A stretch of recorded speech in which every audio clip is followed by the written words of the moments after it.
আমাদের পশ্চিমবঙ্গের সংরক্ষিত আসনগুলা এভাবে ওরা আমাদের ওয়েস্ট বেঙ্গলের ছাত্রছাত্রীদের পেটে লাথি মেরে নিয়ে নিচ্ছে। সোমবার বাংলা পক্ষ সংগঠনের তরফ থেকে এ বিষয়ে জেলা প্রশাসনের হস্তক্ষেপ দাবি করে জলপাইগুড়ি শহরের বুকে পথসভা সহ প্রতিবাদ মিছিল করে সর্বসাধারণের সামনে জেলা তথা রাজ্যের বেকার যুবক যুবতীদের প্রকৃত অবস্থান তুলে ধরেন।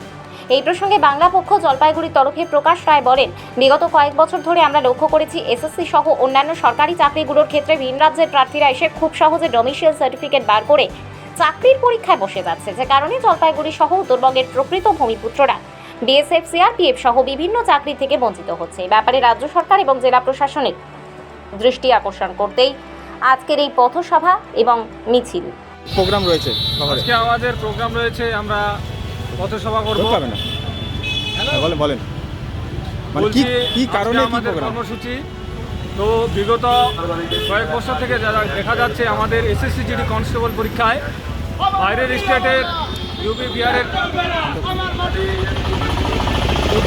বাইরের ছেলেমেয়েরা আমাদের পশ্চিমবাংলায় এসে ডিসি অফিস থেকে ফেক ডোমিসিয়াল সার্টিফিকেট বের করে আমাদের পশ্চিমবঙ্গের সংরক্ষিত আসনগুলা এভাবে ওরা আমাদের ওয়েস্ট বেঙ্গলের ছাত্রছাত্রীদের পেটে লাথি মেরে নিয়ে নিচ্ছে।